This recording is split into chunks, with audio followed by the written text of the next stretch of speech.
Monsieur le secrétaire national adjoint, cher directeur diocésain,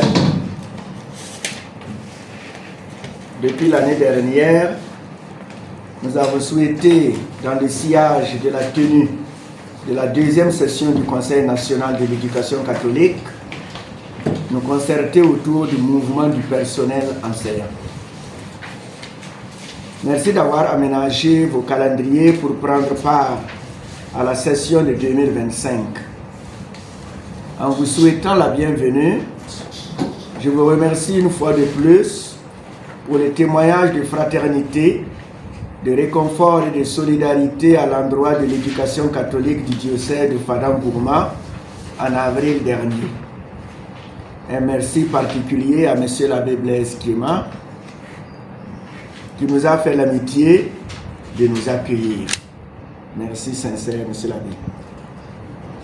Notre rencontre de ce mardi 13 mai prendra en compte 3 points essentiels. Le mouvement du personnel enseignant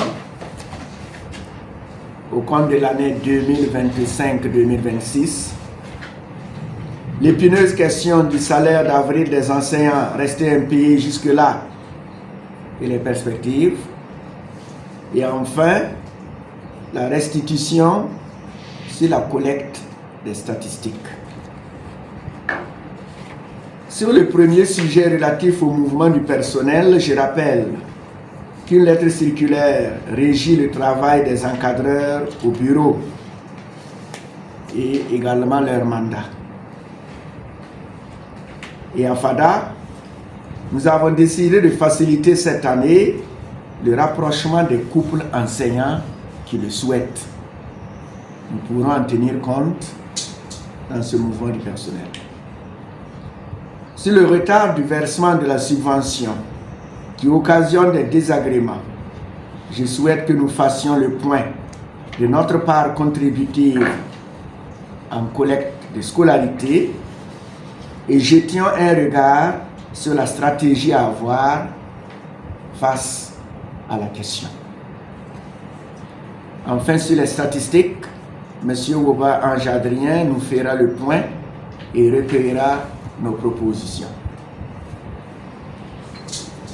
Frères et sœurs, malgré les turbulences, que le Saint-Esprit nous donne la sérénité nécessaire pour oser des réflexions audacieuses et initier des actes prophétiques pour que l'éducation catholique tienne debout malgré la tempête. Dieu nous bénisse et bénisse notre rencontre de ce jour. Je vous remercie.